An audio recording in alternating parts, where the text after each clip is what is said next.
어떤 소원은요, 이루어지는 바로 그 순간 저주가 되기도 합니다. 오늘 들려드릴 이야기가 바로 그래요. 자신을 증명하고 싶다는 그 뜨거운 욕망 하나 때문에 태양을 몰다가 온 세상을 잿더미로 만들어 뻔했던 한 소년의 비극적인 이야기입니다. 이번 시간에는 무모하게 태양 마차를 몰았던 소년 파에톤의 이야기를 따라가 볼 건데요. 과연 오만함이 부른 대가가 얼마나 끔찍했는지 함께 지켜보시죠. 사실 이 고대 신화는 지금 우리에게도 아주 중요한 질문을 던지고 있어요.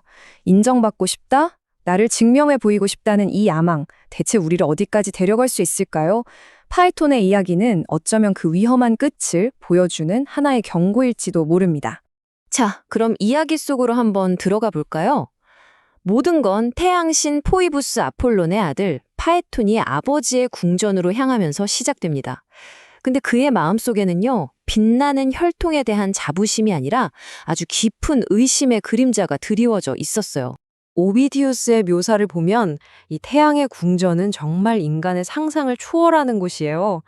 우선 하늘을 떠받치듯 거대한 황금 기둥들이 끝도 없이 솟아있고요. 그 위로는 티끌 하나 없이 매끄럽게 닦인 상아 지붕이 용롱한 빛을 내뿜고 있었습니다.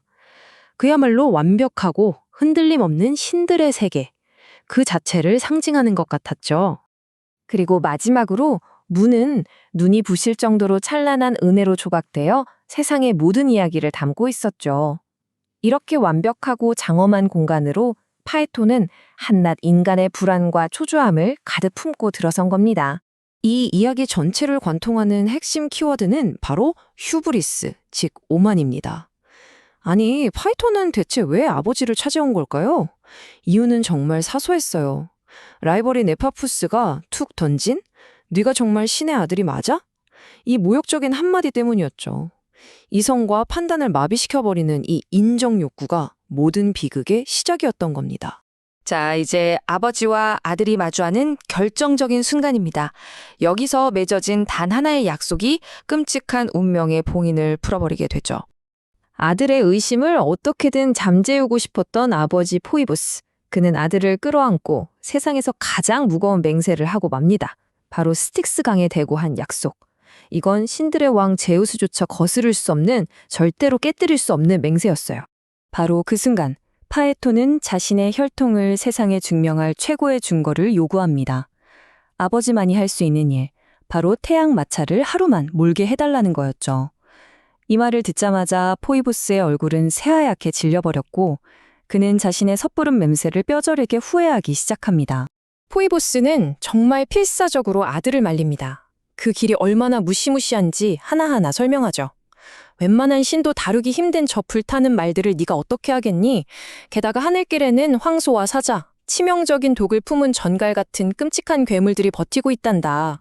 하지만 아버지의 지혜와 공포가 뒤섞인 경고는 자신의 존재를 증명하려는 아들의 눈먼 야망 앞에서는 아무 소용이 없었습니다. 그 간절한 충고는 그저 잔소리로 들렸을 뿐이죠. 결국 파에톤은 마차에 오릅니다.